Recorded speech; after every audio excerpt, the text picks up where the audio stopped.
Let's bring in Brigadier General John Teichert, former U.S. Air Force Undersecretary and a former fighter pilot as well. So let's take up that issue, General. The Iranian president says he's going to apologize, or he apologizes for the attacks on the UAE, for instance.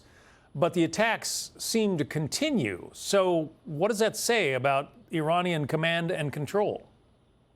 John, we've known that we struck command and control from the first moments of this conflict, but it's unclear right now whether those are just hollow words or that truly they are not in control from Tehran and IRGC leaders are striking, following commander's intent like a dead man switch in the best possible way they know how. I think it's probably the latter, where they were told in lack of communication with Tehran that they are to strike, and I likely think that that's exactly what they're doing individually, unit by unit, through the IRGC.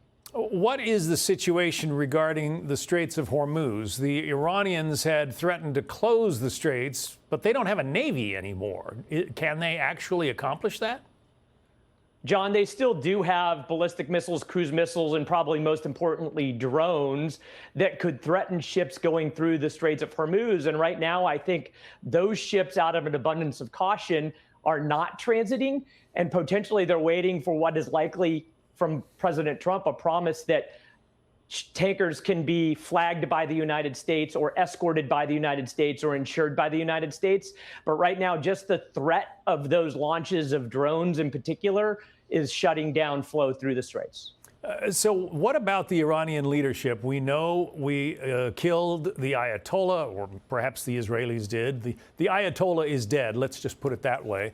A number of other top military leaders and civilian leaders, if you can make the distinction, are also dead. Who's running the show in Iran?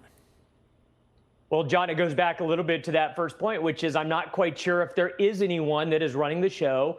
I have no doubt that the individual units of the IRGC are performing the functions of internal security and then threatening the outside world. But part of the challenge now for us going forward, until there is a regime to deal with, is that it's tough to convince a country to unconditionally surrender when they don't have a singular figure that can actually accomplish that function. The former head of the CIA, General David Petraeus, says there's a lot of work involved in toppling a government and especially replacing a government. Listen to General Petraeus. If you don't have a break off, if the Army leader doesn't come in with real headquarters and capabilities and guys with guns, with discipline and organization, I think it's probably unlikely that you'd see the toppling of the regime, although you could see some of these elements and perhaps some of the other minority elements, the Azeris, the Baluch, the Sunnis, and so forth, who might take up arms as well in their areas. But I don't know that this is going to topple the regime in Tehran.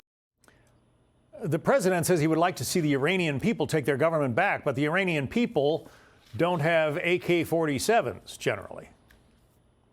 John, I think there's two mechanisms that would allow the toppling of a regime. Either, number one, a figure from within the regime that rises up that is sufficiently compliant to U.S. interests, or an outside opposition group. And General Petraeus is right. Apart from the Kurds, it's difficult to imagine an opposition group that is untrained, unconsolidated, and unarmed, toppling a regime that continues to have pretty good residual internal security power.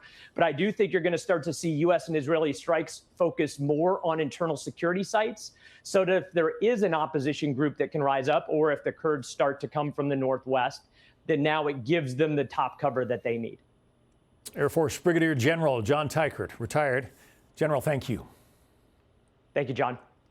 Hey, Sean Hannity here. Hey, click here to subscribe to Fox News YouTube page and catch our hottest interviews and most compelling analysis. You will not get it anywhere else.